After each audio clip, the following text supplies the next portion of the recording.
We need to have the attitude of a learner. We need to humble ourselves and start having the attitude of a sincere learner. Never attempt to search the scriptures unless you are ready to listen, unless you are ready to be a learner. And God wants you to know. That's why he offers prophecy in the first place. What did he say? He does nothing except he revealeth his secret to his servants, the prophets. Now, at a time when we are facing the most momentous prophetic events ever to take place, do you think we should maybe ask the prophets to reveal his secrets? I think so.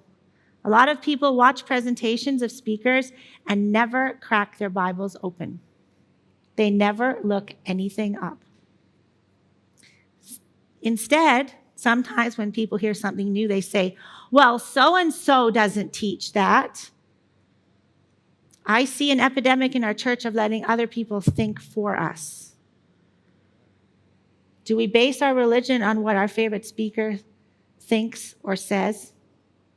Are we putting people on a pedestal because we are so impressed with their intelligence, especially if they're conservative and speak boldly? Friends, we need to study for ourselves. We need to read the Bible for ourselves. We need to read the spirit of prophecy for ourselves. We need to check every quote ourselves. Remember, Jesus said, if it's possible, the very elect would be what? Deceived. How are you going to be undeceived if you don't study for yourself? There will always be hooks to hang your doubts on. Did you know that? I believe God allows that to happen. He never removes all objections. Why? Because he wants you to exercise faith. It happens to the scriptures and it happens in the spirit of prophecy. But remember always that we base our faith on the weight of evidence. One outlier does not make a doctrine. The weight of evidence is what we need to look for. But we must be satisfied with the evidence God provides. We also may ask for too much evidence, more than God sees best to give. Let's take an example. John the Baptist. He came with a solemn warning from God.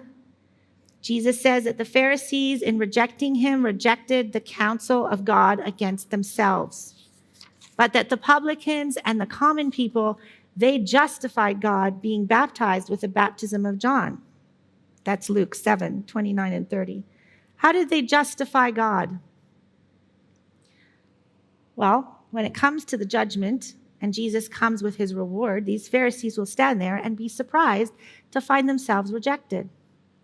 They will plead that they were honest, that they would have believed if John had only worked a miracle or had given sufficient evidence. But there will be simple people who will rise up and say, we lived at the same time as you, in the very same town. We heard the very same things you heard, and we believed. The evidence was enough. It was enough. And thus they will justify God and condemn the unbelievers. And so it is in every age and even in our day. Those who believe rise up and testify that the evidence was sufficient if the heart had only been humble enough to submit to God's ways.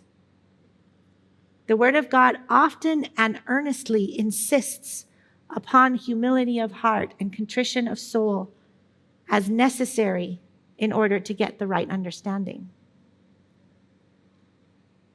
But to this man will I look, even to him that is poor and of a contrite spirit, and trembleth at my word. This is the attitude we need to have when we approach Scripture. There needs to be respect given to the word, not an attitude of disbelief and criticism. Maybe popularity is one of the hooks someone gets stuck on.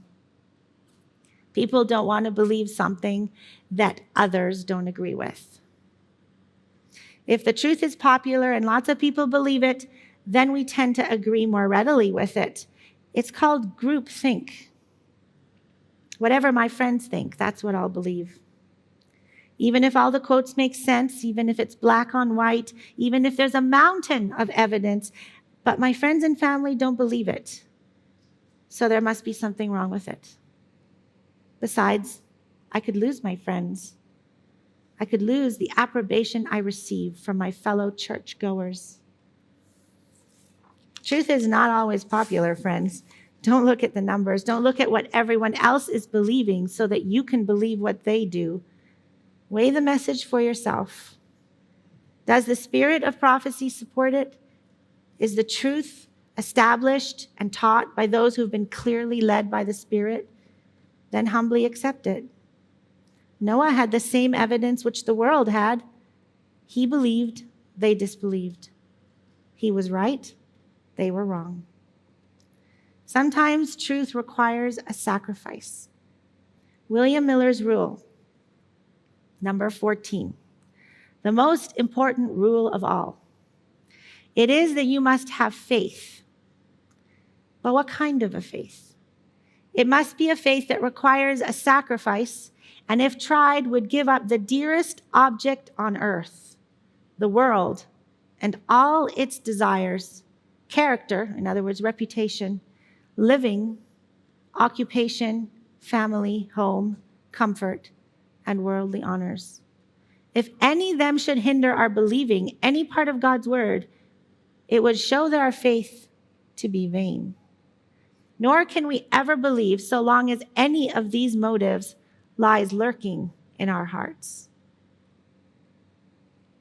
We must believe that God will never forfeit his word, and we can have confidence that he who takes notice of the sparrow's fall and numbers the hairs of our head will guard the translation of his own word and throw a barrier around it and prevent those who sincerely trust in God and put implicit confidence in his word from erring far from the truth, though they may not understand Hebrew or Greek.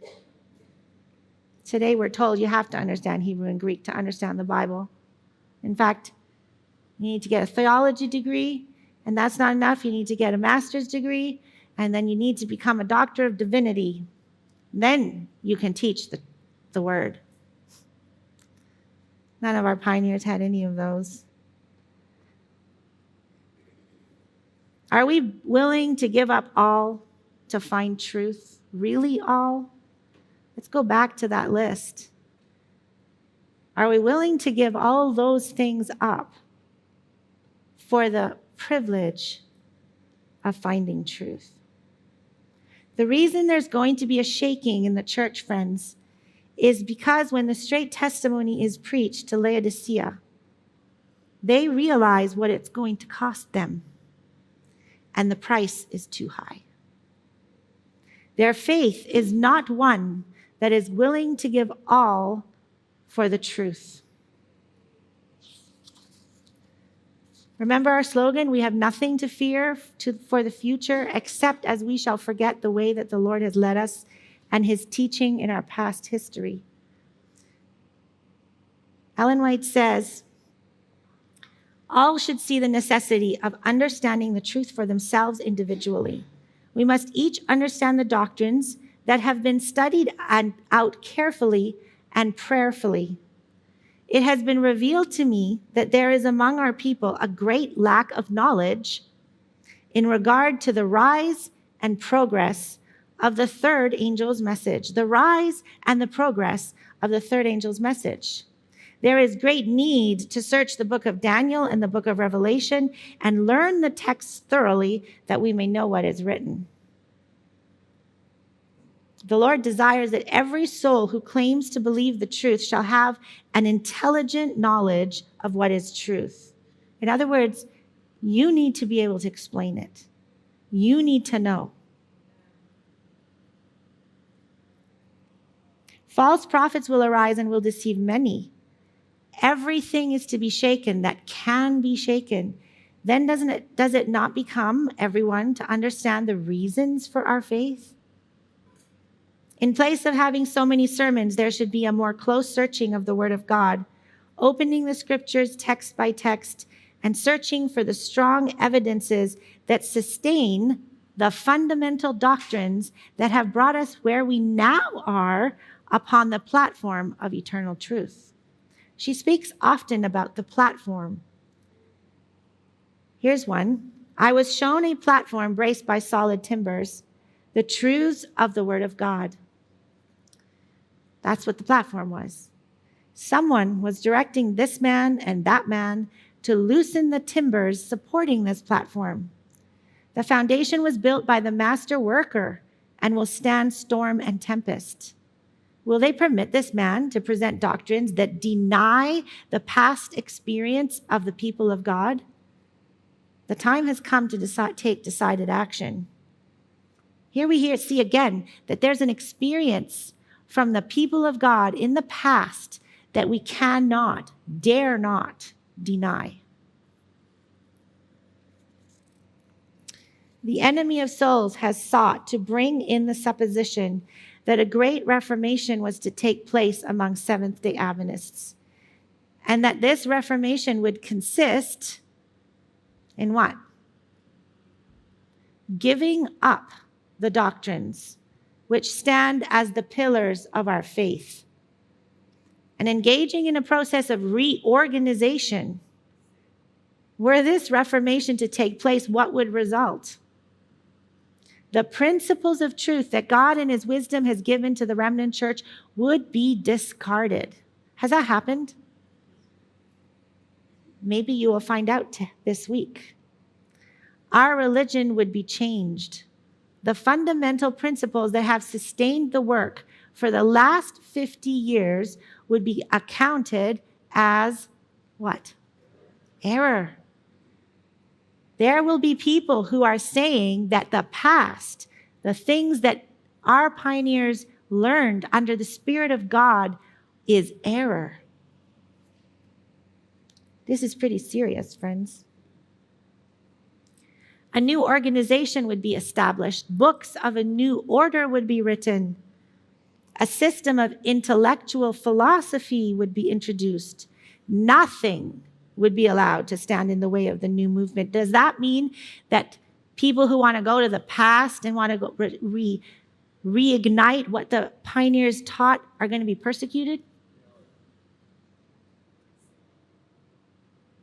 If nothing would be allowed to stand in the way of the new movement, sounds pretty aggressive. Who has authority to begin such a movement?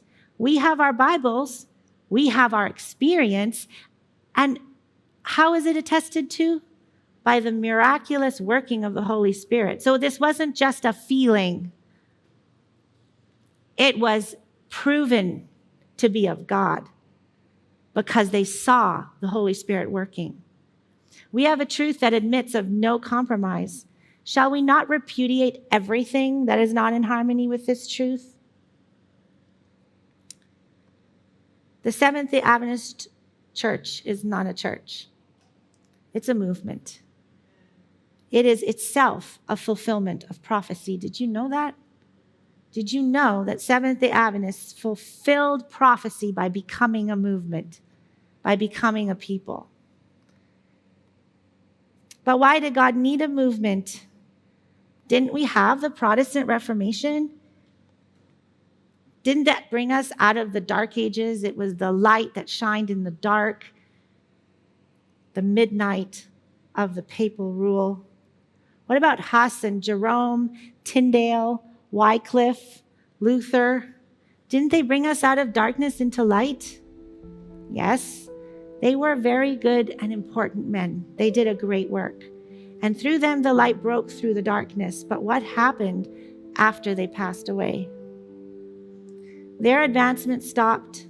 The churches had become world-loving, formal, clinging to their creeds, and no longer advancing in truth. You see, God's truth is always advancing. He wants us to continue to grow.